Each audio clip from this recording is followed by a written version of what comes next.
Unemployment के कारण ही तो इतना ये हो रहा है। आप सरकार होकर के आप लोगों को रोजगार दे नहीं रहे हैं, जबकि सरकार से लोग को बहुत उम्मीद थी। महंगाई तो आप भी देख रहे हैं, रोज पेट्रोल के दाम बड़े मजे से बढ़ा रहे हैं वो, और किसी को पता भी नहीं लगने देते। Tax everybody is paying in fact. If I take a toffee, I'm paying a tax. The Indian economy is in pain and the burden is on our shoulders. Citizens are now finding it extremely difficult to make ends meet. Good jobs are hard to come by. LPG petrol and diesel prices are denting household budgets. And prices of basic amenities are skyrocketing. Yashwant Sinha's criticism of the economy and the alleged downward spiral that the economy is witnessing has found resonance with yet another former finance minister, P. Chidambaram. The Indian economy had been showing signs of slowing down, but experts believe that the demonetization debacle and the poorly implemented GST has pushed it to the brink. Yeah, so in terms of inflation, I guess for consumer durables, your clothes, your branded stuff, your petrol, that have got very expensive. So inflation has affected the job scene as much, but when it comes to regular expenditure, I do feel a crunch on my pocket. Mirror Now has been red flagging the signs of a slowing economy for months. Ever since, citizens reached out to us with their pain, a fact now highlighted by two ex-finance ministers, one from the BJP and one from the Congress. Both Yashwant Sinha and P. Chidambaram have lashed out, saying that the BJP government has failed miserably. The demonetization has proved to be an unmitigated disaster. That a badly conceived and poorly implemented GST has played havoc with businesses and sunk many of them. In a bid at damage control, the BJP meanwhile has blamed the global economy for the slowdown. सारी दुनिया इस सच्चाई को स्वीकार करती है कि भारत पूरे वर्ल्ड की एक फास्टेस्ट ग्रोइंग इकोनॉमी है, और इस सच्चाई को किसी को भूलना नहीं चाहिए। बीजेपी के सीनियर नेता उन्होंने लिखा कि नरेंद्र मोदी जी ने, अरुण जेटली जी ने हिंदुस्तान की इकोनॉमी को नष्ट कर दिया है, खत्म कर दिया है। There has been no dearth of ambitious schemes announced by the government, all with the aim of boosting the economy. But with schemes like Skill India, Make in India, Pradhan Mantri Awas Yojana or the Mudra Yojana yet to show any quantifiable results, the common man continues to suffer. Mirror now asks, does the centre have a plan to get the economy back on its feet? Mirror Now report. You're watching the Urban Debate on Mirror Now. Good evening, I'm Faye D'Souza. The question we're asking this evening is very simple. Are Indians in pain? There's a festive season that has rolled in. Ganesh Puja has come and gone. Durga Puja has begun. Dussehra is around the corner. And Diwali, my co-panelist just reminded me, is less than 15 days away. Does it feel like there's a festive season that has rolled into town? Is it true that things are now so expensive that the average home, the average Indian, the regular homemaker is not able to save anything at the end of the month? Think about school fees, LPG, dal, tomatoes, onions, petrol, diesel, milk. What are we able to save at the end of the month? How many jobs have we created? How many of us have actually received increments year after year that matches the price rise that we're looking at? Young people who finished college, are they getting jobs? People coming in from the villages, are they getting jobs? Construction sites have shut down. Textile factories have shut down. Where have those people gone? How are they going to feed their families? We now have several strong voices across the country who are echoing this sentiment and saying that the economy is in terrible distress. And when an economy is in distress, and they use a lot of big words to explain that to us, what it means for you and me is that we're not earning enough money to be able to run our houses. Because our salaries have not gone up, but the prices have gone up. And we're not able to get new jobs. So when there are 7 people, 8 people, 100 people, 1,000 people standing in line to do your job and my job, we can no longer command a higher and a higher price for the job that we do. So we're left with two choices. Either work for a lower or the same salary or be unemployed. And as a result, we wind up in a situation where we can't afford to run our houses and maintain our lifestyles anymore. That's simply the question we're asking this evening. Are Indians in distress? Is India in pain? Are you in pain? Pick up the phone and call us, because we're going to try and answer that question this evening. Sanju Verma, spokesperson of the BJP, Sanjay Jha, spokesperson of the Congress Party, Santosh Mehrotra is an economist, Mohan Guruswamy, economist and chairperson and founder of the Centre of Policy Alternatives, former advisor to the Finance Minister Yashwant Sinha. Yogesh Pandey is the spokesperson of the Swabhimani Shetkari Sangathan. He's a farmer activist. Rishikesh Kannan is a radio personality who brings in an interesting voice, because not only is he self-employed and he fundamentally then is an entrepreneur, he's also an interesting person to bring into a conversation like this. Janvi Bhagat runs a home, is a concerned citizen, and by that yardstick is the most important person on the panel. I want to just start with Janvi Bhagat. Janvi, आप बताइए हमें, आप घर चलाते हो, आपके husband काम करते हैं. Has it become more and more difficult for you to run the house in the last few months? Yes, obviously. क्योंकि आप देखोगे पिछले एक साल में सारी चीज़ों के रेट्स हाइक हो रहे हैं एवरी मंथ. जैसे LPG हो, वेजिटेबल्स हो, ग्रोसरीज हो, या फिर जो हम लोग मतलब डेली जो भी फूड खा रहे हैं जी, सब कुछ महंगा है.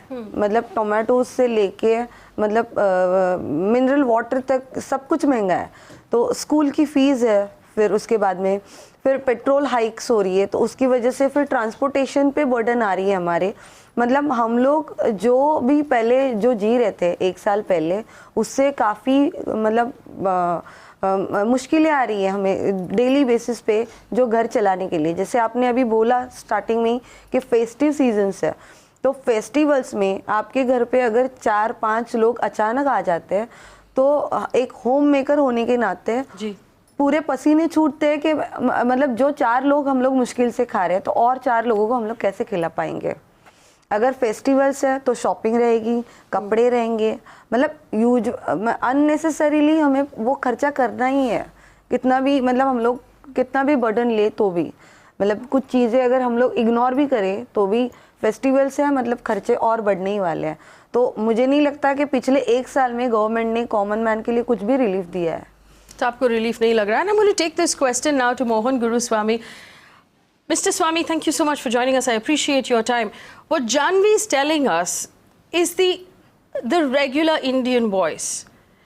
Do you believe that there is a larger economic failure that has led to what Janvi is experiencing today, or what each of us are experiencing in our houses, or is it, or do you not buy that argument?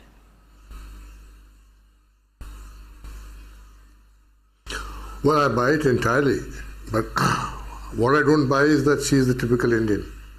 The typical Indian today, even today, lives in the village. 450 million laborers in the unorganized sector. Many of them get below minimum wages. And large-scale joblessness created by the demonetization and by the GST reforms and lack of growth in the economy, lack of investment. And these people are the ones who are really suffering.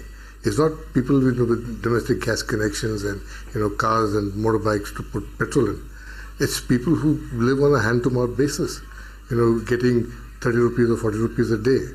And these people who are actually suffering. There are families who have to do with less food. Forget about milk. There's no milk in these houses. And there's no hope. There are no jobs. The number of people on Manrega have gone up. In states like UP and Bihar, they've gone up by 25%. So these are people coming back from construction sites, coming back from service sector. They're no longer employed as guards or chaprasis or whatever. They're all going back to the villages. And this is the main problem. The suffering there is unbelievable.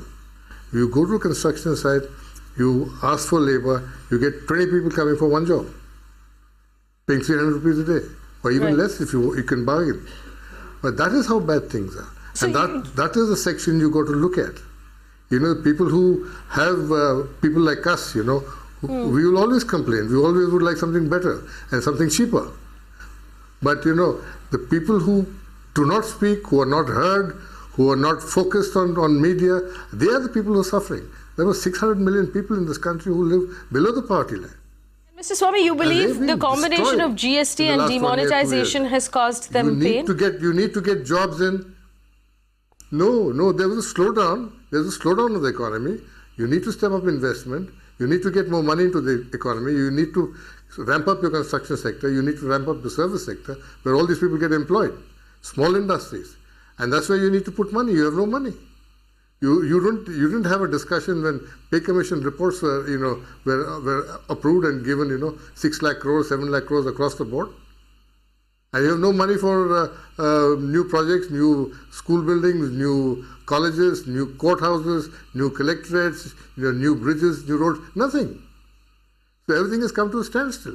And that is your problem. When you don't build roads, you don't have orders for cement, you don't have orders for steel, you don't put canals, you don't have orders for brick, you don't have so many things. So that is where you go to focus. Put money where the people are. The people you think are people are not the people where you need to they can take care of themselves.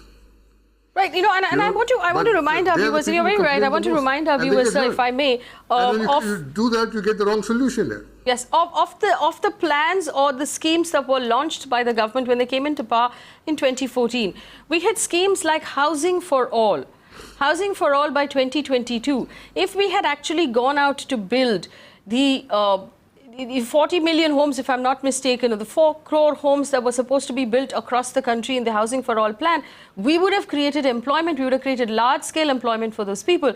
There was a plan of smart cities. When was the last time we heard anybody talk about smart cities? We had contest after contest about smart cities. Where did it go? We haven't heard a word about smart cities for a really long time. New cities. What happened to Make in India? Make in India was a plan that was launched. Skills India was a plan that was launched. There were lots of plans that were launched that could have created large-scale employment, but we haven't had that employment.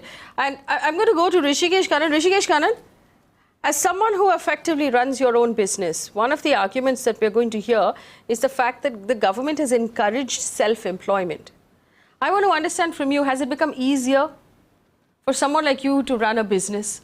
Has the red tape come down? Has the corruption come down? Has the tax come down, Rishi?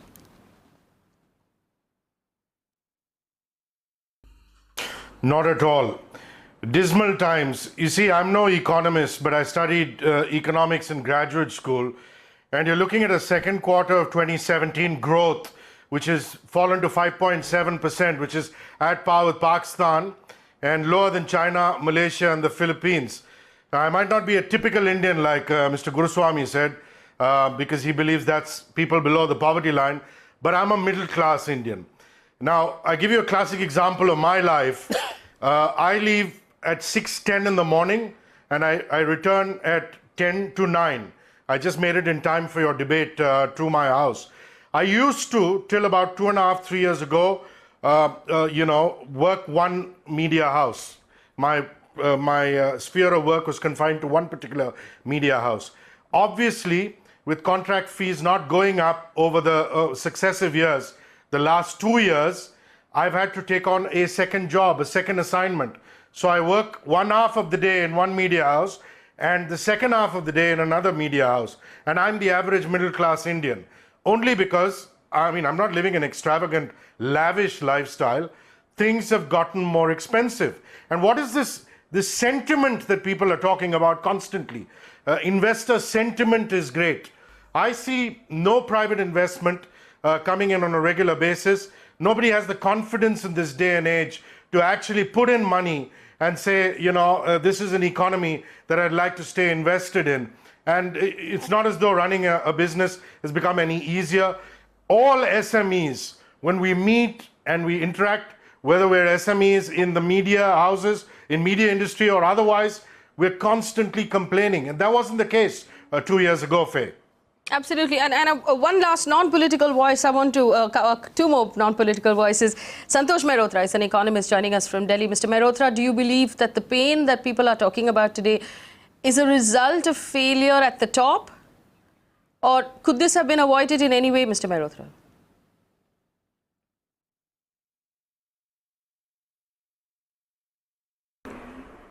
Well, we have to recognize that the international economy is growing slower And therefore, exports have certainly not been growing as fast as they used to be growing till about 3 years ago. Now, having said that, I mean, over which the government has no control. So, I mean, however, I would still say, suppose the government was not allowing the rupee to strengthen, then exports would grow. And certainly exports of labor-intensive products, if they were to grow, then incomes would rise, jobs would grow. But that's not happening. We know, in fact, that as far as exports are concerned, there's been an absolute decline.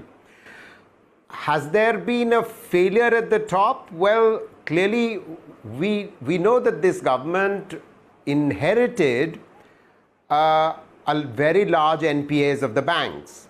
Now, when banks have large non-performing assets, they are unable to lend. When they are unable to lend, then investment falls. And investment as a proportion of GDP has been systematically falling over the last 3 to 4 years. When investment does not rise, jobs cannot grow. When jobs don't grow, wages don't rise.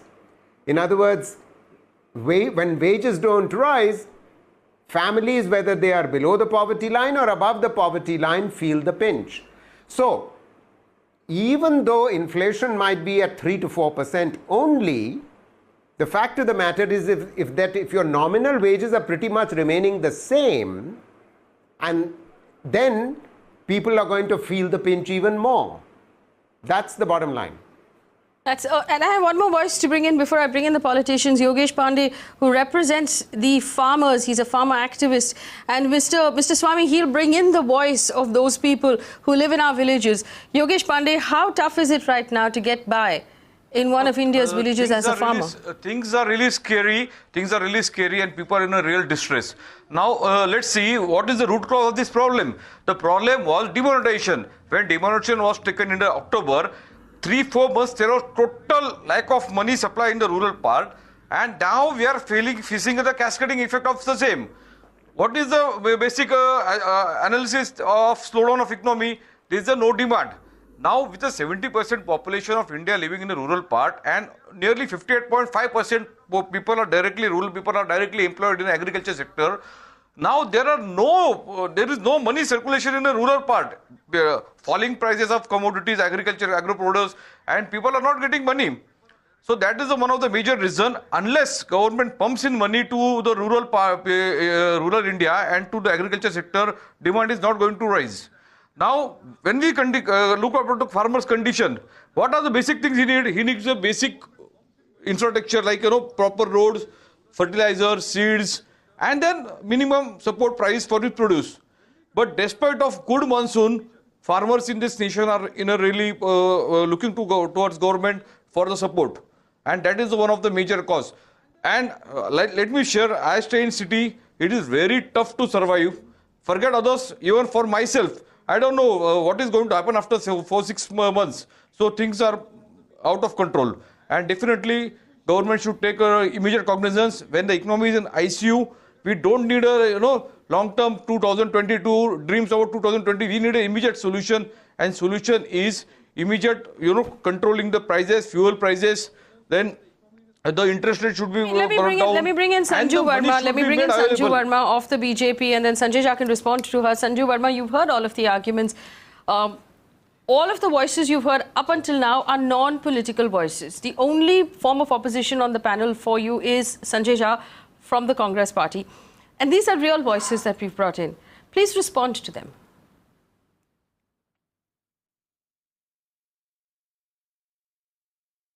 Without being offensive to any of your panelists, they are non-political voices, but they obviously have political leanings and political affiliations. Be that as it may, that's not the point of debate today. Everybody is entitled to a political position. I'm surprised that, it's all versus BJP again, but that's fine by me. Let me drive home some points. I think the biggest thing, which a common man wants to hear is whether his standard of living has gone up or not, whether purchasing power has improved or not, whether he's able to get more bang for the buck or not. Because while one of the panelists said that yes, we can talk about long term, and the fact remains that India has been the fastest growing economy at 7% plus for the last 3 years in a row, and nobody can take that away. That is, if you in black consider and the white. change of the Let GST, me point out very it's actually categorically, closer to since 5. you understand. If you consider the change in the calculation of the GDP, that growth rate of 7 might not be fully accurate. But go ahead, Sanjeev Verma. Can I please complete, Faye? Sure, go ahead. Faye, I don't understand why you don't have any patience. The moment I start talking, you start rebutting. Either you finish asking all your questions. Can you have the patience to listen to me? Like you listened very intently to your other panelists? This whole base price having changed, and that is the reason why the Modi government showed a 7% plus GDP, is absolute gibberish. And I'm surprised you brought it up, but glad that you did. Because even with revised base prices, we are willing to give benefit to the Congress. The fact remains that in the last 2 years of their government, they did 5.7, 6.7. So on that same GDP base, we did 7.3, 7.9, 7.1. And I hope this settles the debate, because we today have GDP at market prices as the mode of calculation, which is the way US determines its GDP, and which is the way every developed country determines its GDP. So let's not bring, arguments just for the sake of having a debate which is inconsequential. I want to drive home the more important point about inflation. Well, let me now very categorically state that for the last 1 year or so, you have to take out data. It's there on Google. Wholesale price inflation for the last 18 months. At least 10 out of those 18 months, it was negative. At some point, going to as negative as 3.5% to 4%. And what did people tell that time? Is India into a deflationary or a disinflationary spiral? And who was the one who started this whole deflationary bug and set the Pandora's box open? Was Raghuram Rajan. People said the rupee will crash, markets will crash, and the economy will go into a tailspin. Post Raghuram Rajan's exit, the rupee went up by 7%, barring today's fall. We added 33 lakh crore to the market capitalization of BSE between his exit and now. So please let us not belittle every achievement. So now we are neither into a disinflationary spiral nor are we. No, but you're not. Sanjeev Verma, I'm sorry. I listened very patiently. But you're not answering. First of all, you're not answering Janvi's question about how is she going to get through the festive season if there is no money in the house. 7%, शक्कर कहाँ से लेके आएंगे, घी कहाँ से लेके आएंगे, मिठाई कहाँ से बनाएंगे? Can I please complete? You're not answering those questions, Sanjeev Verma. Can I please complete, Faye? Can I please complete? The inflation today at the retail level, Faye, is 3.36%. And at the food level, food inflation is only 1.5%. And I saw the numbers before coming to the debate. May, June, July. Food inflation is 28%. Food inflation has actually been negative. Where does she get her In May, stats it was a from? negative 2.2%. Let me complete, please. I did not interrupt whoever you are. Faye, I did not interrupt any panelist of yours. Either you moderate this debate This is or I Mr. will not Mohan speak. Guruswamy, I the did not chairman and the interrupt founder whoever of the gentleman is. Centre for Please wait Policy for your turn. Alternatives, former advisor to the Please wait Finance for your Minister. turn. Vegetable inflation. Can I please complete? BJP He has can be lost the former their, advisor, but he cannot patience take my already. time. Like I respected him and did not encroach on his time. I did not encroach on his time. Are you All okay? I'm How much saying more is that time do you need, vegetable Sanjeev Verma, to make your argument? How much more time do you went up, need? But prior to that, it was negative. Vegetable inflation was a negative 4%. Faye, where were you then? Onion was right prices here. have crashed to 8 rupees a kg after the government hoarded the black marketeers in Nasik. Onion prices had shot up to 14. Sanjeev Verma, You made a noise then. you did can not give us cover the statistic fact that after onion prices statistic, dipped to less than but 9 you can rupees a no kg. longer mask You the fact of spoke what's happening in our kitchens. Let We me know now what's happening in our complete, Faye. kitchens. Let me complete. How much more time do you need to complete, Sanjeev Verma? 70 rupees a kg. They will need 2 more years to complete. Already 3 years they have been speaking same thing, and they will need 2 more years to complete same thing. Keep on talking for 2 years. Mr. Mohan Guruswamy, rebut, and then I'll take this to Sanjay Jha, who hasn't spoken yet. Mohan Guruswamy wants to rebut. Where were dal prices 2.5, 3 years back? 240 to 270 rupees a kg. So what are we talking about? We're Food talking about the inflation has prices been today. Negative. Food inflation has been negative for the last So you 5 are to saying, 6 okay, so months. Sanju Verma, if I'm not mistaken, you are saying that all of the voices on the panel right now politically motivated, and actually there is no inflation, and actually the Congress party was a lot worse. That is the gist of your argument. Mohan Guruswamy, please rebut. I said that vegetable inflation was negative. I did not see you discussing that. You Mohan used to Guruswamy. say that we are into a deflationary spiral till 2 months back. And today you're saying that prices have shot through the roof. They've shot through the roof, Either you got Sanju it wrong Verma. then or you are getting it wrong now. That's my point. Either you got it wrong Where 2 are months jobs? back or you're getting it wrong now. I have been talking about fuel prices on this channel for a very long time. Please allow somebody else to speak. Mohan Guruswamy, please rebut. Mohan Guruswamy. Either you were wrong then or you're wrong now. Mohan Guruswamy, I think, please I go think ahead. she has got a whole bunch of statistics which are non-existent, which are false. She talks about 7.5%, 7.7%, and everything on an upward spiral. The fact is that it was 5.6 when they got it, and now it is 3.3. Yashwant Sinha himself wrote about it today, and he also commented about changing the base, changing getting value addition into it, and all kinds of little tricks they played. But they live in a completely different world, a world of make believe and dreams. Mudra has created 5 crore jobs. 35,000 crores create 5 crore jobs. Then I'll say, give 2 lakh crores and create, 25 lakh crores, 25 lakh crore jobs. What is this world they're living in? Vegetable prices have gone up and food inflation is 28%. Go and look at the finance minister's reports. Go and look at the indexes. Don't come and say that, vegetable prices have come down. Vegetable prices have not come down anywhere. Farmer prices have come down. And the prices have been cornered by middlemen and in the mandis. Yes. So that is a fact. That's a fact, because the farmers are not making any of their money. And I just want to bring in, if I may, Mr. Swamy, I want to bring in Janvi one more time. Janvi, first of all, there was an accusation that your opinion is because of your political leaning, Janvi. Where are they now? आप किस political party की तरफ से बात कर रहे हैं जानवी हमें समझाइए। आई थिंक इंडिया के सारे होम मेकर्स ने कोई ना कोई पॉलिटिकल पार्टी अभी ज्वाइन कर लेनी चाहिए, क्योंकि उसके बाद ही ये गवर्नमेंट उनकी सुनेगी शायद, मेरे हिसाब से। क्योंकि इनको किसी बाकी के पैनल्स जो भी अभी बोल रहे हैं, दे आर टेक्निकली वो बात कर रहे हैं। मैं मेरा घर चला रही हूँ, मुझे पता नहीं ये अपना घर चला रही है या नहीं चला रही है, आई रियली डोंट नो। क्योंकि अगर वो चलाती तो उनको पता होता कि ये जो दाल और इस दाल आटे के ये जो भाव बता रही है, जो नॉर्मली हाउसवाइफ के लिए जो सबसे ज़्यादा ज़रूरी है, गैस और सिलेंडर या फिर जैसे कि बाकी की चीज़ें, तो आप मुझे बताइए, आपकी कौन से स्कूल फीस पे आपने कंट्रोल किया, आपने कौन से रेट पे कंट्रोल किया, आपने कौन से एलपीजी या आपने कौन से ऐसे ज़रूरतमंद चीज़ों पे आपने कंट्रोल किया है पिछले 3 सालों में।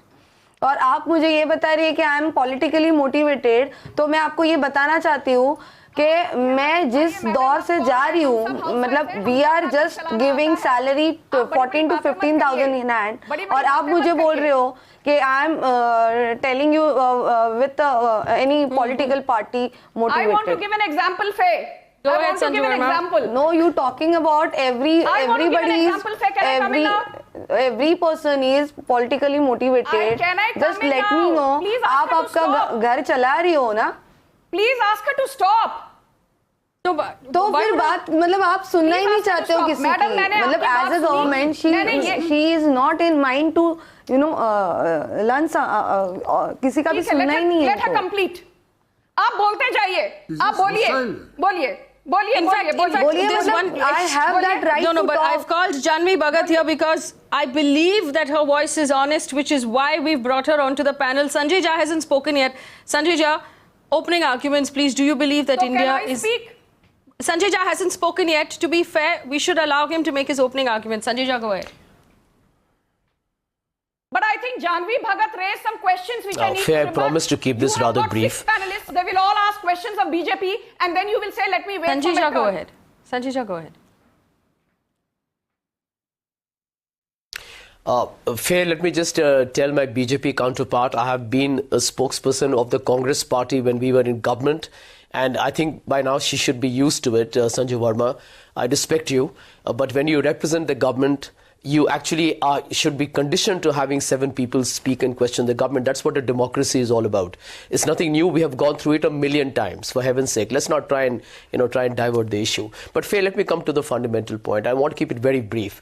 I'm not going to quote my leader and my former finance minister, Mr. Chidambaram. I'm going to just take 2 extracts from what the BJP's former finance minister, Mr. Yashwant Sinha, has stated in today's article in the Indian Express. They're both very relevant points, and we have been highlighting them for quite a considerable period. Number one, the reason why we believe we are living in an age of reality TV is because what Mr. Sinha says is absolutely bang on correct. That when you inflate your GDP and start claiming that you are the fastest growing economy in the world at Davos, and Mr. Jaitley and Mr. Modi, kind of parade it as the biggest achievement, you are actually fooling yourself. It's a self-goal, because the ground reality is not matching up with that statistical tomfoolery. At the ground level, you have to make the real seminal changes. The government hasn't done it, which is why you're having this absurd situation where Piyush Goyal, I've just read his ANI statement somewhere, we are the fastest growing economy for the last 3 years. Well, Mr. Yashwant Sinha says, and we say it and we agree with him, that the actual GDP of India is 3.5 or 3.7%. This is the reason why this debate is producing such an irrational obstinacy from the BJP spokesperson and the rest of the panelists, and I'm sure your viewers don't agree.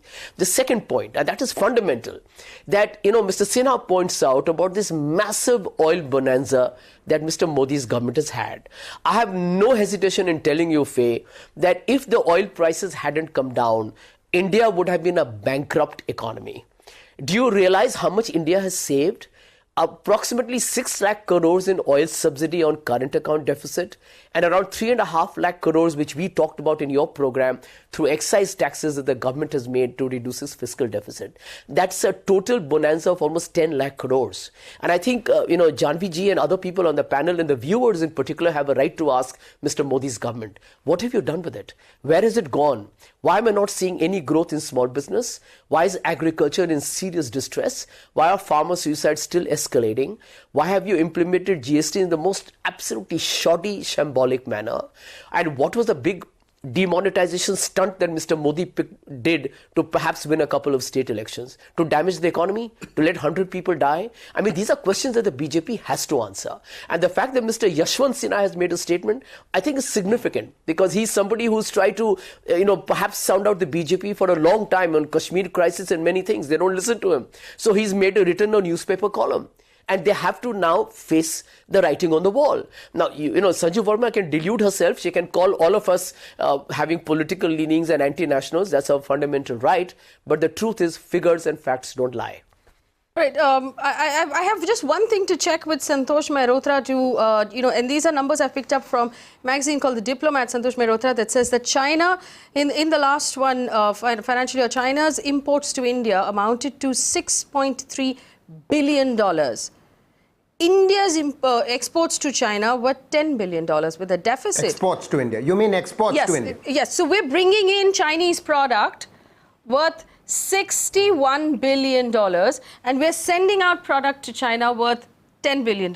So there's a massive deficit of $51 billion there.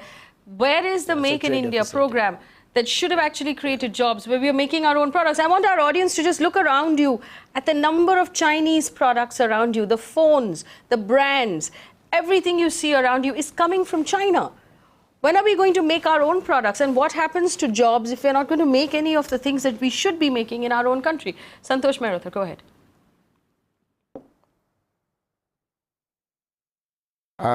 Thank you, Faye, for pointing that out. And I think the problem of the excess exports of China to India precedes the arrival of this government. It has been a long-standing problem for the last 10 years.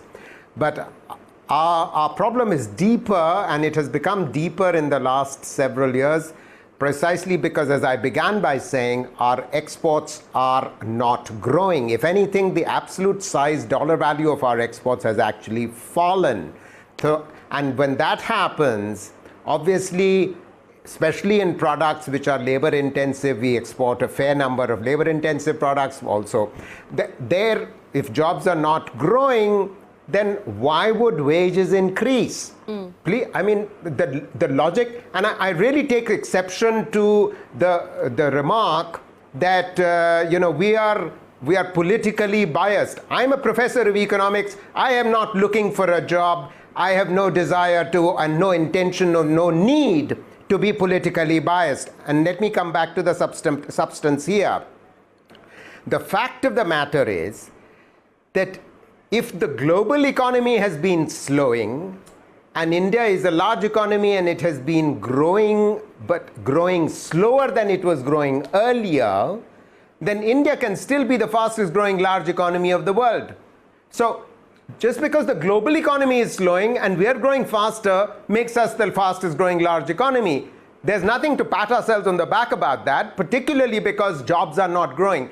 Just as the number of young people joining the labor force has increased to about 4 million per annum, the number of jobs growth has actually declined.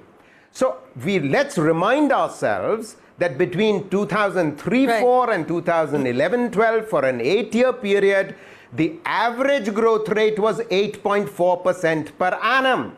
8.4% per annum by that old method. In the last 5 years, since 11-12, our growth rate has systematically fallen, and it is way below 8.4%. Right. So, you know, let's not pat ourselves on Let me allow Sanju Verma to answer these questions, and I'm going to give her a clear run. Sanju Verma, we have very senior economists, we have citizens on the panel, they've all had their say. I'm going to give you opportunity to respond to them. None of us are going to interrupt you. Please go ahead. Okay, thank you, Faye. First of all, I want to say, I said there is nothing wrong in having a political position. I did not say people on the panel are politically motivated, but if they have any political bias, I'm pretty much okay with that. And I think that is, you know, not a statement that needs to be, you know, taken offensively. Point number 2, I want to point out now very quickly, Faye, what was GDP growth that we inherited? 6.7. Last 3 years, 7% plus run. What was the inflation in December 2013? Retail, 12%, wholesale 7%. Today wholesale is 3.2 and retail is also 3.36. Vegetable inflation was 17 to 20% in December 2013. Vegetable inflation today is also 4%. Dal inflation, pulses inflation was plus 45%. Plus 45%. It has been minus 25 to 30% for 3 months at a stretch.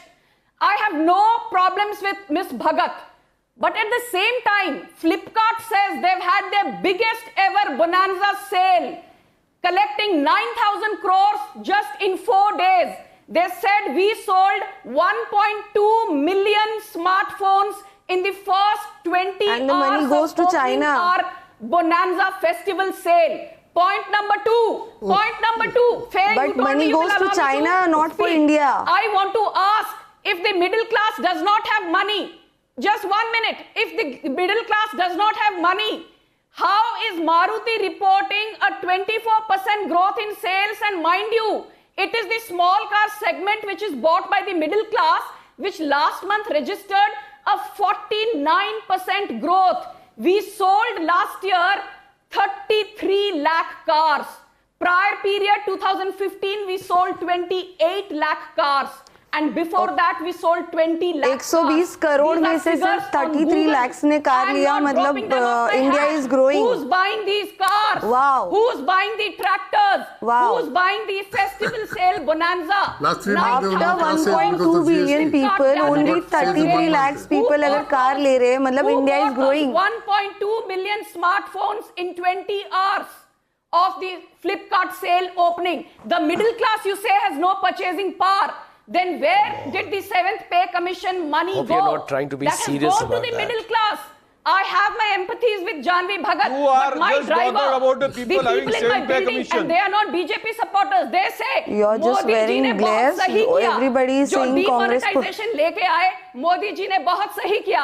Rahul Gandhi Sanju Verma, can you tell me what is the status of Housing for All, Make in India and the Smart City programs, please? ATM के सामने खड़ा कर दिया. Sanju Verma, what is the status of the Housing for All scheme, the Smart City program and the Make in India program? Okay, I think first let me speak about the housing for all, because I think that's a very important point. The target fare is 10 million homes by 2019-20, though the government had initially a higher target. And it is precisely with the intent to give that a boost that the government introduced the Real Exchange Regulation, the Real Estate Regulation Act, the RERA as we know it. The RERA Act has killed the real estate sector. Nobody's building anything. The luxury home segment. But it wanted developers to focus on the economically weak society. And I'm told, mind you, I also talk with many foreign investors. I talk with There is not a single rupee coming into the real estate sector in India. Sanju Verma, you may have spoken to someone. They obviously lied to you. I track this sector very closely. Can I come in? Okay, can I please come in? No, but I'm not going to let you misinform my viewers. You're giving us vague status saying that we've spoken to some foreign investors. Who are these foreign investors? Can you give us names? And I want to, no, Sanju Verma, you're not being honest with my viewers. I want to take this back to Mr. Swami. Mr. Swami, the numbers that Sanju Verma gave us, I saw you shaking your head. Do you agree with those numbers? Faye, I want to add a few points. Came into India's real estate sector last year, Faye. At least respect your voters. At least respect your voters. To help her. You know, she's talking about food inflation coming down, pulses inflation coming down. Everywhere inflation is up. Food inflation is up in the retail sector by 28%. Go and look at the finance ministry reports. Go and look at the RBI reports. You know, and you look at and talk to housewives, talk to people like who are on this panel, who go on the market and buy goods. You know, you can't keep on dodging with figures. You know, you can't keep saying that, you know, GDP is going up when all reports are saying GDP has been sliding down for the last 12 quarters. If you keep contracting for 12 quarters, that means you're headed for a recession. That's right.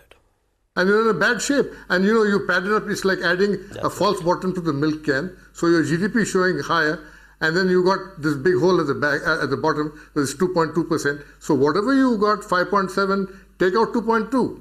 And that's what you have. That's the real GDP you have. You can't add all kinds of things and say that, you know, there's work in process, there's value addition in process, and then say GDP is going up. That is not correct, and that's economists all over the world have challenged it. But here, you know, just keep repeating the same thing. There's a technique here. That's right. You put up a lie and you keep repeating it again and again. The government is specializing in giving falsehoods. Correct. Demonetization, the first day they said money is coming back, money is, you know, coming back to the banks. It didn't come. Then, you know, we don't know how much counterfeit notes came. Only 19,000 crores are left out now. These people were talking about 5 lakh crores. And then they started saying that the number of income tax payers has gone up. Matter of fact, number of income tax payers went up last year 27%. This year it came down to 23%, the growth. So, you know, what are these people talking about? All the time they just go on repeating and they keep flooding the airways with their stories. You know, minister after minister makes statements. Come to reality. If you don't address reality, you'll keep making mistakes and get us into a deeper mess. Right. I want to bring in Rishikesh Kannan. Rishikesh Kannan, as a middle class Indian, respond to this one thing. If people are buying Maruti cars and people are buying cell phones, why are you complaining, Rishi? Obviously, the economy is fine. Flipkart has done a sale. The people who have bought items on Flipkart should be happy. Do you buy that argument, Rishi? No, so you are telling me, Faye, 9,000 crores in 4 days. You know, I want to just tell the lady that, you know, I could deliver a long monologue. I could deliver a long monologue on RERA, the Real Estate Regulatory Authority and Act. Because I've done a series on the radio, 3-part special with the chairman of MARERA, with consumers, with consultants, with developers. But we're digressing. Let's come down to brass tacks at the micro level. My daughter's school fees has gone up. Petrol and diesel prices are astronomical. And my wages, my salaries, my contract fees have not gone up over the last couple of years. That's what it is at the micro level. At the macro level, Governor Rajan at the time, now Dr. Rajan, talked about NPAs, non-performing assets, and trying to sort out the balance sheets of banks in this country. He was not allowed to do his job because all of a sudden the narrative was changed and there was a botched reform called demonetization, and we moved away from our priorities. Subsequently, narratives have kept changing, But middle class India and the typical Indian has suffered, continues to suffer, and no matter how much rhetoric they give us, the writing is on the wall. I want to also bring in one quick voice from Yogesh Pandey. When you speak, it is, gospel. Yogesh Pandey, for the average farmer, there was one more thing that hurt very badly, Yogesh Pandey, and that was the cattle slaughter ban. Demonetization and then the cattle slaughter ban for our Indian farmers, Yogesh. What happened? Definitely. That was one of the very major reasons. But I would just want to ask one question to Sanjeev ji. With us 28% GST on tractor trolley, what sort of policies these are? 6% GST on imported car and 28% GST on tractor trolley. Now tractor trolley is manufactured in small taluka places, villages. Small households and small entrepreneur manufacture a trolley. They are hit hard by 28% GST. Now what sort of policies are framed by this government? With 1,50,000 crore agriculture import, she didn't spoke about this. The good talk she gave for 3-4 minutes, but never touched that agriculture import. When we are speaking about pulses, inflation, who were the importers, and then what was the cascading effect? There was an ample stock, and Modi ji in somewhere in the world was saying, look, our farmers have grown so much pulses, and then what was the condition of the farmers? Today, we are not talking about the increase in the suicide of the farmers. Then when we are speaking that we are economy is growing, economy developing, then what about the people? People are dying. Why can't we have smart villages? Never. Modi ji or on this government never spoke about smart villages. Right, and I just want to rebut one thing. So Sanju Verma, you gave us a statistic about Maruti sales. Let me point out to you that it has been widely reported that those Maruti sales were sales that went to taxi drivers who were buying those small cars to use them for Ola and Uber and other aggregators, and that was the reason the sales went up. Doesn't matter. Doesn't matter. There is demand in the economy. It matters tremendously. Doesn't matter. Because that means that your statistics was false. That is why sales happen fair. One second. There is demand in the economy. There were no sales for the last 3 months. No, that is an artificial demand in the economy, Sanju Verma. That is I not need a real to come in to demand in the clarify. economy. If we calmly look at those numbers. Can I please complete, Faye? One second. You're not letting me finish my question. Now, first of all, can I complete, Faye? Why is it that you don't allow me to speak? Because you're not letting me finish my question. How will you answer the question if you don't listen to the question, Sanju Verma? Maruti sold cars to Ola and Uber. Flipkart sold Chinese cell phones. And my final question to you is, do you believe that Mr. Yashwant Sinha, former finance minister of India, is completely wrong in the article he wrote in the newspaper this morning? Okay, Faye, now please, you have been gracious to give me time. Let me complete. You said that not 1 rupee has come into the real estate sector. Please, Faye, educate yourself. Read the Collier's Jardine report. $9 billion of FDI and $32 billion by way of private equity investment. So, Faye, please read before you come for the debates that you anchor. $9 billion into real estate alone. So, please do not lecture me that not a single rupee has come. You stand corrected. And point number 2, if there is no rural demand, how is it that Escorts and Eicher Motors are reporting a 30 and a 40% growth in sales? Who's buying those tractors? Who is buying those tractors in rural areas? Why is Eicher Motors and Escorts, why are they showing a 30 or a 40% plus growth in sales for month after month? Who is buying those tractors? And who are the people who are dying? Who are the people who are dying then? The farmers have committed suicide, Sanju Verma. Who's going to drive those tractors? You cannot ignore that fact. You cannot ignore that fact. Just that.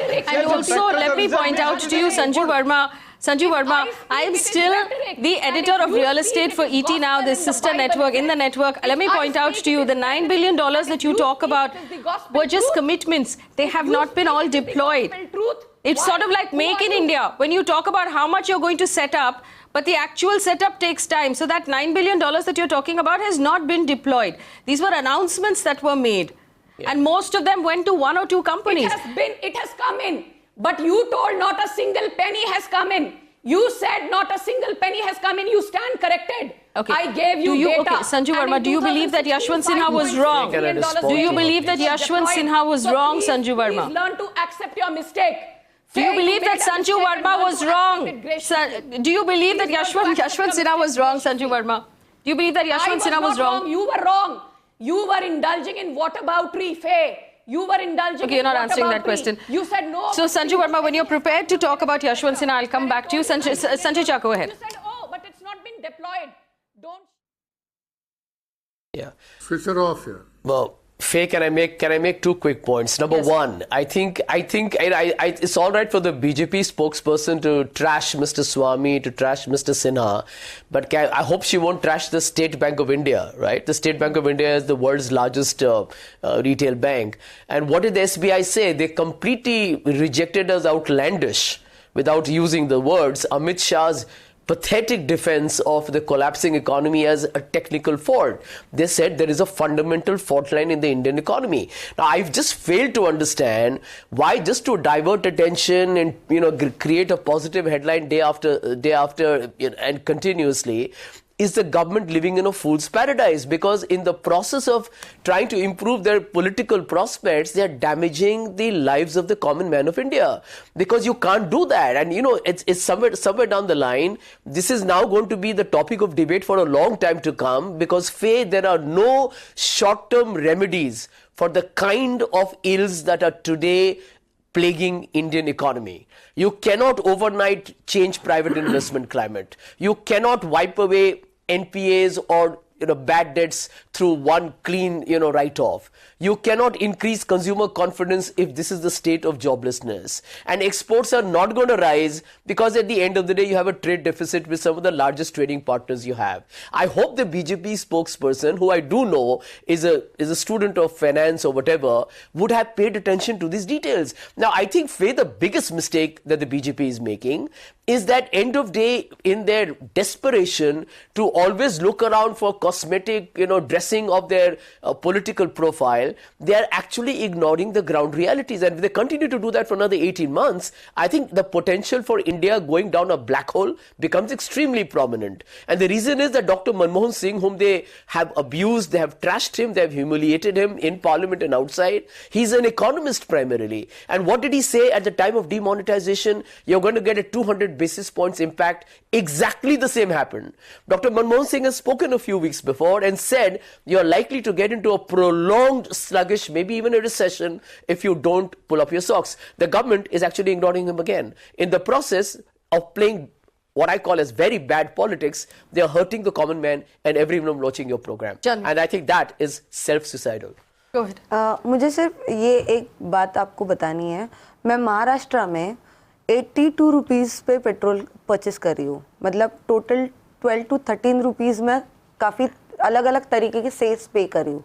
कृषि cess हो या स्वच्छता के लिए जो हो, मतलब इतने सारे सेस के बावजूद ये लोग अगर पैसा इकट्ठा कर रहे हैं for farmers suicide, for growing make in India और ये सारे मतलब स्किल डेवलपमेंट के लिए, तो अगर हमारी इकोनॉमी, मतलब महाराष्ट्र के बारे में बात कर रही हूँ मैं, अगर वो इतनी अभी भी इतनी स्ट्रांग नहीं है, जो फार्मर्स के लिए पैसा नहीं देना चाहती, जो गरीबों के लिए इनके पास जेब में पैसा नहीं है, मतलब अगर ये एक तरह से बोल रहे हैं कि हमारे तिजोरी, मतलब हमारे जेब में पैसा ही नहीं है किसी की भी खर्चे के लिए, तो we are really ready for paying 30,000 crore to bullet train. मतलब एक तरह से अगर आप बोल रहे हो कि फार्मर्स के लिए अगर आपके पास कुछ भी ऐसी पैसा देने के लिए है ही नहीं कुछ आपके पास, उसके लिए आप लोन लोगे काफ़ी सारे बैंकों से और फिर वो वेव करोगे, तो फिर 30,000 करोड़ आप कैसे बुलेट ट्रेन के लिए पे कर पाओगे? But let's stay with the economy that we're dealing with right now. I also want to point out the real estate report is a CBRE report dated the 28th of April this year. I made a political statement. I need to make a point. 28th of April this year that says that the Indian real estate outlook, which is a prediction of $7 billion of inflow. So it's a prediction. It is not money that has come into the country. And if you speak to any real estate member of the industry right now, they will tell you that they are under tremendous distress. And a lot of the job loss we have faced in the country at this point is because construction sites have shut down completely. Go to Bangalore, where RERA has not even been set up. And none of them can sell anything. None of them can build anything. Where will the construction site workers, where will they go? That's where the job loss is coming from. Yes, Mr. Mehrotra, I see your hand go up quickly, and then I'll take this back to Sanju the number Verma. of unsold flats and apartments and commercial space is very high. Very quickly. Yes. 2 points. Yes, go ahead, sir. 2 points. Very quickly, Faye, thank you.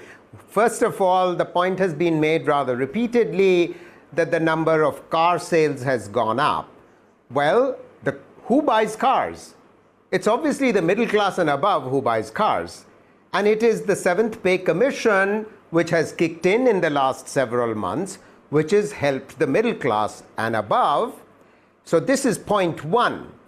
Point 2, we know that interest rates have been falling because inflation has been falling, so interest rates have fallen. So banks are beginning to lend for consumer durables like cars. And therefore, consumers are willing and able to therefore buy these cars. But the fact remains that the majority of demand in the economy should be coming from the rural part, where 70% of our population lives, and farmers from the bottom of the pyramid. Now, and the bottom line, last sentence, Faye, sentence. Yes. The share of consumption in total growth has been rising, and growth cannot be sustained. Right, I have a minute left. I have 2 minutes left on the show, Mr. And I want to take this question back to Sanju Verma. Sanju Verma, I have one question for you. Do you disagree with Mr. Yashwant Sinha, who said that industrial production has collapsed, agriculture is in distress, and construction is in doldrums, the service sector is slowing down, and exports have dwindled? Do you disagree with Mr. Yashwant Sinha? Do you say that he was wrong, Sanju Verma? Singular question. Yes. So okay, Faye. Okay, I disagree with Mr. Yashwant Sinha largely because services sector growth has been 8.8 and 8.9% in the last 2 fiscals consecutively, despite inheriting a negative agricultural growth and facing 2 consecutive years of drought. Last year, agriculture production was 272 million tons, the highest ever, thanks to a lot that has been done on the agricultural front. The fact remains that micro-irrigation has got a boost like never before. 8.5 lakh hectares were brought under micro-irrigation in the last 1 year. 585 mandis are sought to be integrated under the ENAM scheme. 419 mandis across India have already been integrated. 4.5% agricultural growth last year was achieved despite agricultural stress in many areas. So Mr. Yashwant Sinha needs to go back and relook at the numbers. For people who are saying that the Indian Express article is great, I want to ask one thing. Indian Express also came out with an article after Rajan left, saying that Rajan was the chief economic advisor to Manmohan Singh, and he could have that time reined in the NPAs when they were just 20,000 crores. Why did he allow them to balloon to 3.5 lakh crores? A large part of the NPA today. Okay, Mr. Murthy, Mr. Swami, do you want to respond to that? NPA that was inherited, and a large part of the NPA because of the telecom. Can I respond to it too, Faye? So please do not give so much of importance to Indian Express, because otherwise you will have to laugh. Mr. Swami, last word to Mr. Swami. Last word to Mr. Swami. Last word to Mr. Swami.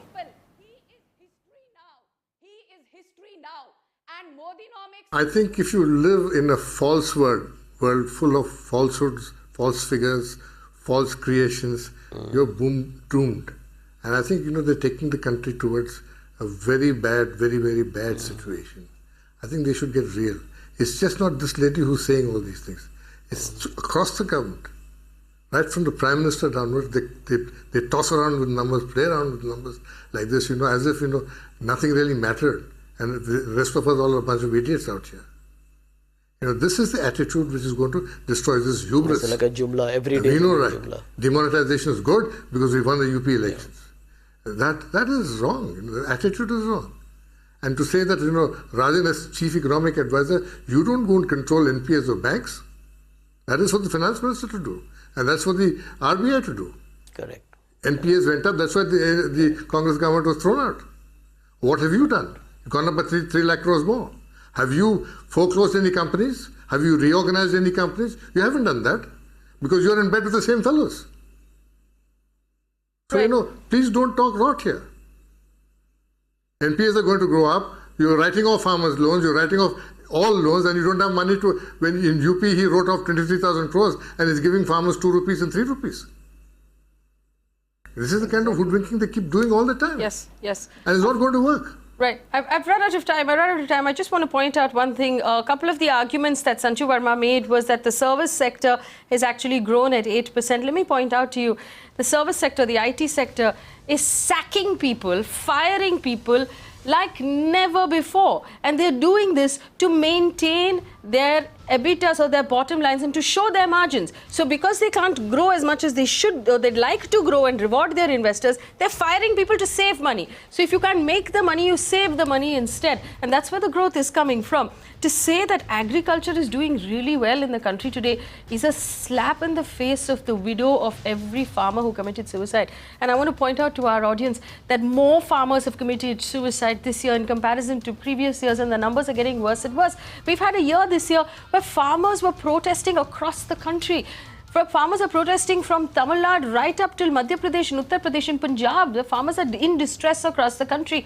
We cannot possibly lie about that on national television. The farmers are in distress.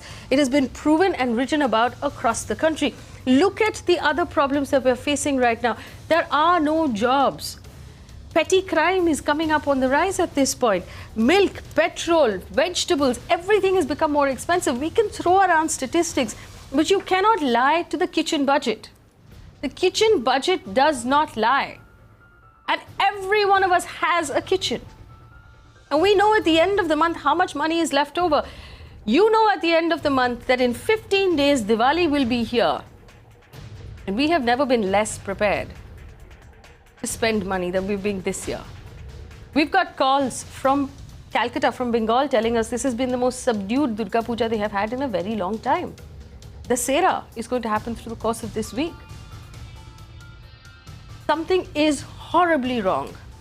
And I think the most worrying thing at this point is if we don't accept that something is wrong, if we're constantly going to argue saying, no, you've got your numbers wrong, we're never going to get around to solving the problem. We don't have the time. We need to say, yes, there is a problem, something is wrong, let's quickly solve that problem. Here are the possible solutions. But if you're going to sit around and argue with the problem to begin with and not accept it, you're going to wind up a lot worse. And I want to bring it back to the same thing. It doesn't take a lot for the government to reduce fuel prices. These are all taxes that the government is raking in. Reduce the fuel prices and provide Indians with relief. Because when diesel comes down, food comes down, milk comes down, everything else comes down, and we're able to breathe in our family budgets again. It is the fastest thing to do. And that's, I'm not an economist, this is my request to you. But I'm sure you have great economists who will give you advice. Please take their advice. Thanks for watching.